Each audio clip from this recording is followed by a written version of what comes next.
अब हम बात करते हैं कि कौन से स्किन पे कौन सा वाला पाउडर सूट करेगा। ठीक है, तो जो लूज पाउडर्स होते हैं ना, वो आपके स्किन के ऑयल्स को जो है ना बिल्कुल सक करते हैं, बिल्कुल उनको दबा देते हैं। ठीक है, तो लूज पाउडर्स जो होंगे ना, जितने भी टाइप्स हैं लूज पाउडर्स के, वो सारे के सारे जाएंगे ऑयली स्किन, कॉम्बो स्किन और नॉर्मल स्किन के लिए। ठीक है, अगर तो आपकी स्किन जो है वो बहुत ज्यादा ड्राई नहीं है, नॉर्मल ड्राई है, तब भी आप लूज पाउडर यूज कर सकते हो, लेकिन बहुत ज्यादा नहीं, क्योंकि इट्स टू ड्राइंग, आपके फेस को बहुत ड्राई कर देगा।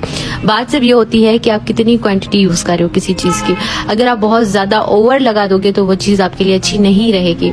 ठीक है, तो ये ऑयली, कॉम्बो, नॉर्मल स्किन के लिए ये सारे जो है लूज पाउडर्स हैं। अगर तो आप बिल्कुल थोड़ी क्वांटिटी लगाओ ना लूज पाउडर की, तो तब भी ड्राई स्किन पे सूट कर सकता है। ठीक है, उसके बाद जो ऑयल कंट्रोल कॉम्पैक्ट होते हैं ना, उनपे लिखा हुआ होता है ऑयल कंट्रोल, तो वो भी किसके लिए होगा? वो भी होगा ऑयली, कॉम्बो, नॉर्मल स्किन के लिए, ड्राई के लिए नहीं होगा, क्योंकि ड्राई स्किन वालों को ये पाउडर्स की जरूरत होती ही नहीं है इतनी ज्यादा, लेकिन फिर भी मेकअप सेटिंग के लिए जरूरी है कि वो पाउडर यूज करें। यूवी ऑयल, ये आपको ऑयल से भी प्रोटेक्ट करता है, आपके जो फेस से जो ऑयल आता है ना, उसको भी ये खत्म करता है। तो ये वाला जो है ना सूट नहीं करेगा ड्राई स्किन को। अगर थोड़ा सा लगा लें तो सूट करेगा, लेकिन भर भर के जैसे हम लगाते हैं ना, तो वो सूट नहीं करेगा। अगर आपको कोई चीज नहीं मिल रही अपने स्किन के अकॉर्डिंग, तो किसी भी चीज को अपने स्किन के अकॉर्डिंग बनाने के लिए उसकी क्वांटिटी कम यूज करें।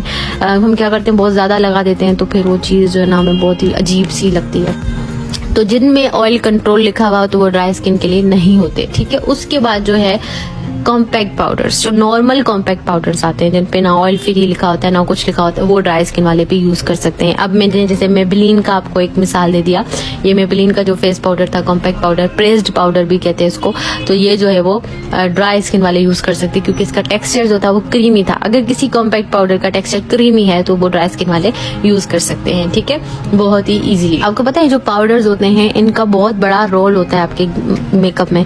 अगर आप इनको गलत लगाओगे तो आपके मेकअप में लाइनें पड़ जाएंगी, क्रीजेस आ जाएंगी। ठीक है ना, तो इसीलिए थोड़ा समझ के। कलर थ्योरी है जो मैंने खुद बनाई है सबके लिए आसानी पैदा करने के लिए, कि अगर आप सैलून रन कर रहे हो तो आप इस चीज के चक्करों में मत पड़ो कि इसका कौन सा स्किन टोन है, ये है वो नहीं। आपने क्या करना है, 3 तरह के कॉम्पैक्ट पाउडर, 3 तरह के लूज पाउडर लेने हैं। एक लेना है फेयर, दूसरा लेना है मीडियम, तीसरा लेना है डार्क। अब क्या होगा, जब आप फेयर और मीडियम को मिक्स करोगे तो एक अलग शेड बन जाएगा। जब आप मीडियम और डार्क को मिक्स करोगे तो अलग शेड बन जाएगा। डार्क और फेयर को मिक्स करोगे तो एक अलग शेड बन जाएगा। ठीक है, अगर आप ज्यादा बड़ा सैलून रन कर रहे हो, काफी अच्छा है, तो लाइट, फेयर, मीडियम और डार्क। लाइट बहुत ज्यादा सफेद हो जाता है, ठीक है, फेयर फिर उससे कम मीडियम सफेद हो, मीडियम स्किन आती है जो एशियन होती है, उसके बाद फिर डार्क आती है। ठीक है, तो इस तरह से आप लोग, और फिर आप इन पाउडर्स को मिक्स करके जब लगाओगे तो बहुत ही bomb.com टाइप का कलर और बन जाएगा। होम बेस्ड हो, ज्यादा आपकी अर्निंग नहीं है, बस नॉर्मल आप काम करते हो, तो फिर आप 2 तरह के कॉम्पैक्ट पाउडर लोगे, एक जो है फेयर, दूसरा आप मीडियम लोगे। ठीक है, मीडियम ऐसा होना चाहिए कि सारे जो डार्क स्किन है उनपे लग जाए, मीडियम स्किन है उनपे लग जाए, फेयर ऐसा होना चाहिए जो जितने भी फेयर स्किन आपके पास है आप उन पे लगा लो। ठीक है, उसके बाद फिर आता है मीडियम और डार्क। मीडियम जो है हमारी जो एशियन स्किन पे उन पे लग जाएगी, डार्क उनसे थोड़ी उस पे लग जाएगी। अब कलर वालों पे दोनों को मिक्स करके भी एक अच्छा कलर बन जाएगा। तो आप इस तरह से, ये कलर थ्योरी है, आप कर सकते हो। ठीक है, मैंने सारे गर्ल्स के लिए बता दिया है, जिनका जो हिसाब हो, जो बजट हो, वो उस हिसाब से कॉम्पैक्ट पाउडर लें। एक एग्जाम्पल देती हूँ, मेरे पास अब 3 तरह के शेड है। ये काफी डार्क है, ये पता नहीं क्यों नजर नहीं आ रहा है, इतना लाइटिंग में बहुत ज्यादा लाइट लग रहा है। उसके बाद ये 3 शेड्स मेरे पास है।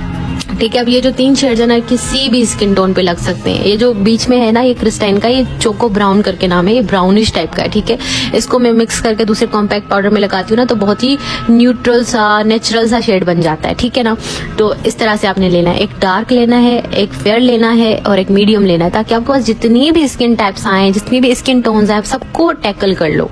ऐसा ना हो कि आप कहीं पे घबरा जाओ कि नहीं ये तो सूट नहीं करेगा, नहीं सबको सूट करेगा। अब ये देखिए 3 शेड और ये डिफरेंट शेड है, जितने भी स्किन टोन आएंगे ना, अब तो हम उन सब पे लगा लेंगे। अच्छा, अब लूज पाउडर्स की बारी। अब मेरे पास जैसे ये क्या है, HD कलरलेस है। अब जैसे मैंने बताया था कि एक न्यूट्रल पे भी चल जाएगा और कूल पे भी चल जाएगा। अब ये है काइवरी शेड है क्रिस्टाइन का, ये फेयर टोन में आता है। उसके बाद ये बी क्यूट का, ये थोड़ा डार्क है, लेकिन लाइट में पता नहीं क्यों लगता है बहुत ज्यादा लाइट।